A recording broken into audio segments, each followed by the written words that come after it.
जैसा कि आपने पिछले हिस्से में देखा, नीमगांव के एक साधारण खेत में फरिश को एक चमकती सुनहरी बोतल मिली, जिसने उसकी जिंदगी को हमेशा के लिए बदल दिया। उस बोतल में कैद थी सायरा, एक प्राचीन जिन्न जिसकी शक्तियां आसमान को छू सकती थीं। लेकिन एक गलती ने फरिश की दुनिया उजाड़ दी। सायरा की जादुई गलती की वजह से उसकी प्यारी दादी हमेशा के लिए गायब हो गई। गुस्से और दुख में डूबा फरिश अब भी उस दर्द से उबर नहीं पाया था, लेकिन सायरा को अपनी आखिरी इच्छा से उसने हमेशा के लिए अपनी गुलाम बना लिया था। अब यह अनोखी जोड़ी एक नए रास्ते पर थी, जहां हर कदम पर नया रहस्य और नया खतरा इंतजार कर रहा था। सूरज की पहली किरणें नीमगांव के खेतों पर पड़ रही थीं, लेकिन आज हवा में एक अजीब सी बेचैनी थी। फरिश अपने कंधे पर फावड़ा लटकाए अपने छोटे से खेत की ओर बढ़ रहा था। उसका चेहरा अभी भी दादी की यादों से भारी था, लेकिन सायरा की शक्तियों ने उसके दिल में एक नई चमक जगा दी थी। खेत के किनारे पहुंचते ही उसकी सांसें थम गईं। जहां कल तक उसकी फसल हरी भरी लहलहा रही थी, वहां आज पौधे मुरझाए हुए थे, जैसे किसी ने उनकी जिंदगी ही चुरा ली हो। मिट्टी सूखकर बंजर हो चुकी थी और आसमान में एक भी बादल का टुकड़ा नहीं था। फरिश का दिल धक से रह गया। उसने अपने चारों ओर देखा। गांव की शांति अब उसे काटने को दौड़ रही थी। उसने अपनी जेब से वह सुनहरी बोतल निकाली, जिसकी चमक सूरज को भी मात दे रही थी। उसने धीरे से बोतल को रगड़ा और एक धुंधला धुआं हवा में तैरता हुआ सायरा की आकृति में बदल गया। सायरा का चेहरा आज भी उतना ही रहस्यमयी था। उसकी नीली आंखें तारों की तरह चमक रही थीं, लेकिन उनमें एक गहरी उदासी थी। फरिश ने बिना वक्त गंवाए कहा, सायरा, मेरी फसल मर रही है। तुम बारिश करा सकती हो, ऐसी बारिश जो मेरे खेत को फिर से जिंदगी दे दे। सायरा ने हल्के से मुस्कुराया, जैसे वह फरिश की मासूमियत को समझ रही हो। उसने अपनी उंगलियां चटकाईं और आसमान में काले बादल उमड़ने लगे। पलक झपकते ही बारिश की बूंदें खेतों पर गिरने लगीं। पहले हल्की हल्की, फिर तेज और फिर एक मूसलाधार तूफान। पानी की बूंदें मिट्टी में समा रही थीं और मुरझाए पौधे धीरे धीरे अपनी गर्दन उठाने लगे। फरिश का चेहरा खुशी से चमक उठा।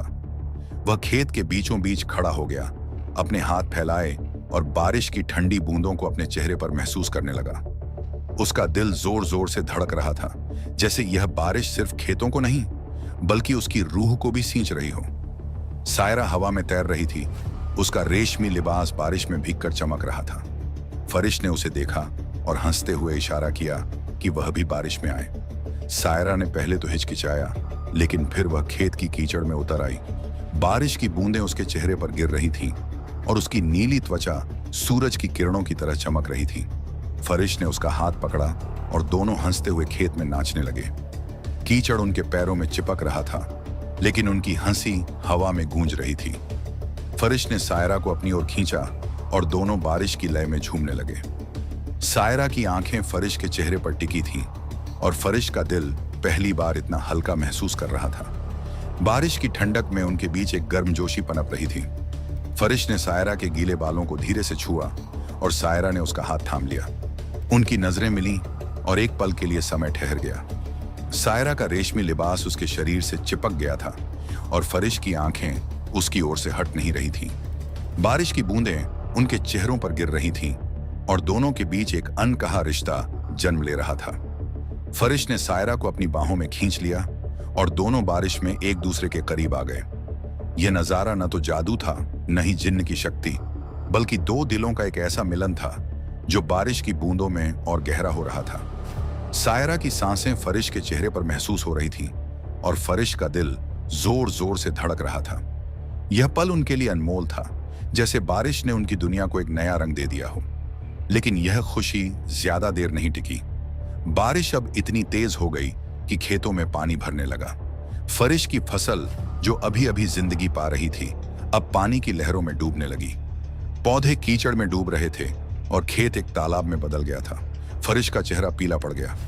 उसने सायरा की ओर देखा और चिल्लाया कि बारिश को तुरंत बंद कर दे। सायरा ने अपनी उंगलियां चटकाईं और बादल छट गए। आसमान फिर से साफ हो गया, लेकिन खेत का नजारा दिल दहलाने वाला था। फरिश की मेहनत से उगाई गई फसल अब कीचड़ में दब चुकी थी। वह अपने घुटनों पर बैठ गया, अपने सिर को हाथों में थाम लिया और फूट फूट कर रोने लगा। उसके आंसू बारिश की बूंदों से भी भारी थे और उसका दिल टूट रहा था। सायरा ने फरिश को रोते देखा और धीरे से उसके पास आई। उसकी आवाज में एक गहरी कोमलता थी, लेकिन उसमें एक ऐसी ताकत थी जो पहाड़ों को हिला सकती थी। उसने कहा कि फरिश को ऐसी छोटी बातों पर रोना नहीं चाहिए। वह एक ऐसी जिन्न थी जिसकी शक्तियां दुनिया की हर मुश्किल को मिटा सकती थी।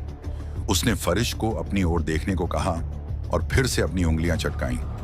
एक चमकदार रोशनी हवा में फैली, जैसे सूरज अंधेरे को चीर रहा हो। खेत का पानी पलक झपकते सूख गया और मुरझाए पौधे फिर से हरे भरे हो गए। फरिश की आंखें आश्चर्य से फैल गईं। वह दौड़कर अपनी फसल के पास गया और पौधों को छूकर देखा। वे न केवल जिंदा थे, बल्कि पहले से कहीं ज्यादा मजबूत और हरे भरे थे।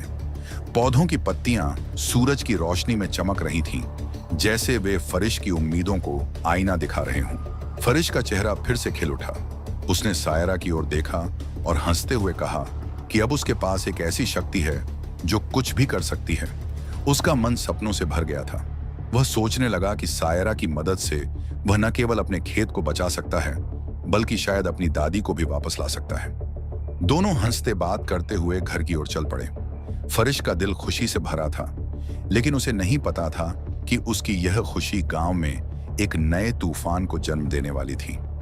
नीम गांव में एक शख्स था जिसका नाम सुनते ही लोग अपने चेहरों पर नफरत और डर का भाव ले आते थे।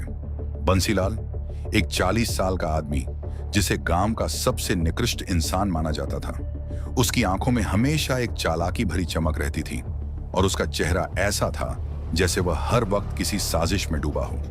गांव के लोग कहते थे कि बंसीलाल की नजरें हमेशा जवान लड़कियों पर टिकी रहती थीं। वह सड़कों पर चुपके से घूमता और उसकी मौजूदगी ही लोगों को असहज कर देती थी। वह कभी किसी से सीधे मुंह बात नहीं करता था और उसकी हंसी में एक खौफनाक खनक थी। बंसीलाल के खेत गांव के सबसे बंजर खेतों में से थे, क्योंकि वह मेहनत से ज्यादा चालाकी पर भरोसा करता था। लोग कहते थे कि वह रात में जंगल में अजीब अजीब पूजा करता है और शायद किसी काले जादू का जानकार है। उसी सुबह जब फरिश अपनी फसल को फिर से हरा भरा देखकर खुश हो रहा था, बंसीलाल अपने खेत की ओर गया। उसकी फसल भी बारिश में डूब चुकी थी और खेत कीचड़ से भरे थे। उसने आसपास के खेतों को देखा और पाया कि गांव के हर खेत में पानी भरा था। लेकिन जब उसकी नजर फरिश के खेत पर पड़ी तो वह स्तब्ध रह गया। फरिश का खेत हरे भरे पौधों से लहलहा रहा था, जैसे बारिश ने उसे छुआ ही न हो। बंसीलाल का दिमाग शक से भर गया। उसने सोचा कि यह कोई साधारण बात नहीं हो सकती। फरिश, एक अनाथ लड़का जिसके पास न तो पैसा था और न ही कोई खास साधन, उसकी फसल इतनी अच्छी कैसे हो सकती है? बंसीलाल की आंखें सिकुड़ गईं और उसके दिमाग में एक खतरनाक विचार कौंधा। बंसीलाल ने चुपके से फरिश के घर की ओर रुख किया। वह जानता था कि फरिश अकेला रहता है और उसकी कोई मदद करने वाला नहीं है। सूरज ढल रहा था और गांव की गलियां सुनसान हो चुकी थीं। बंसीलाल ने फरिश के घर के बाहर छिपकर खिड़की से झांकना शुरू किया। अंदर का नजारा देखकर उसकी सांसें थम गईं। फरिश एक लड़की से बात कर रहा था जिसे बंसीलाल ने पहले कभी गांव में नहीं देखा था। उस लड़की की नीली त्वचा और चमकती आंखें किसी इंसान की नहीं लग रही थीं। फरिश और वह लड़की हंस रहे थे और लड़की ने हवा में उंगलियां चटकाईं, जिससे एक मेज पर ढेर सारा खाना प्रकट हो गया। बंसीलाल की आंखें आश्चर्य और लालच से चमक उठी। तभी उसने देखा कि वह लड़की धीरे धीरे धुएं में बदल रही थी और उस सुनहरी बोतल में समा रही थी। बंसीलाल का दिमाग चकर घिन्नी की तरह घूमने लगा। उसे यकीन हो गया कि यह कोई चुड़ैल या भूत है जो फरिश को अपने जाल में फंसा रही है। लेकिन उसका लालची मन उस बोतल की ओर खींचा जा रहा था। उसे लगा कि अगर वह उस बोतल को हासिल कर ले तो वह भी फरिश की तरह अपनी हर इच्छा पूरी कर सकता है। उसका मन डर और लालच के बीच झूल रहा था, लेकिन लालच ने डर को दबा दिया। उसने ठान लिया कि वह उस बोतल को चुराएगा, चाहे इसके लिए उसे कुछ भी करना पड़े। रात हो चुकी थी। नीम गांव की गलियां अंधेरे में डूब गई थीं और केवल चांद की रोशनी खेतों पर पड़ रही थी। बंसीलाल अपने घर लौट आया, लेकिन उसका दिमाग उस सुनहरी बोतल के इर्द गिर्द घूम रहा था। उसने सोचा कि फरिश एक मासूम लड़का है और उसे आसानी से ठगा जा सकता है, लेकिन अगर वह बोतल में कैद प्राणी कोई चुड़ैल निकली तो क्या होगा? बंसीलाल ने अपने डर को दबाया और एक योजना बनानी शुरू की। उसने फैसला किया कि वह अगली रात फरिश के घर में चोरी से घुसेगा और बोतल चुरा लेगा। उधर फरिश अपने छोटे से घर में सायरा के साथ बातें कर रहा था। सायरा ने उसे अपनी प्राचीन कहानियां सुनाई, जिसमें उसने बताया कि कैसे उसने सूर्यवंश के लोगों की मदद की थी और कैसे उसकी दया ने उसे मुसीबत में डाला था। फरिश उसकी बातें सुनकर मंत्रमुग्ध हो रहा था, लेकिन उसे नहीं पता था कि उसकी खुशी और सायरा की शक्तियां अब गांव में एक नई साजिश को जन्म दे रही थीं। बंसीलाल की नजरें उस बोतल पर थीं और उसका लालच नीम गांव को एक नए खतरे की ओर ले जा रहा था। क्या होगा आगे? क्या बंसीलाल उस सुनहरी बोतल को चुरा पाएगा? अगर फरिश को बंसीलाल की साजिश का पता चला, तो क्या वह सायरा की शक्तियों का इस्तेमाल करके उसे सजा देगा, या फिर सायरा की शक्तियां फरिश को और गहरे संकट में डाल देंगी? नीम गांव का यह रहस्य अब और गहरा हो चुका था और हर कदम पर एक नया खतरा इंतजार कर रहा था। यह कहानी अभी खत्म नहीं हुई है। फरिश और सायरा की जोड़ी का अगला कदम क्या होगा और बंसीलाल की साजिश का क्या अंजाम होगा, जानने के लिए इंतजार कीजिए भाग 3 का। अगर आपको हमारी मेहनत और यह वीडियो पसंद आई तो एक लाइक जरूर करें। ऐसी और बढ़िया बढ़िया वीडियो देखने के लिए हमारे चैनल को करें सब्सक्राइब और कमेंट में बताइए आपको वीडियो कैसी लगी। मिलते हैं अगली वीडियो में, तब तक के लिए बाय।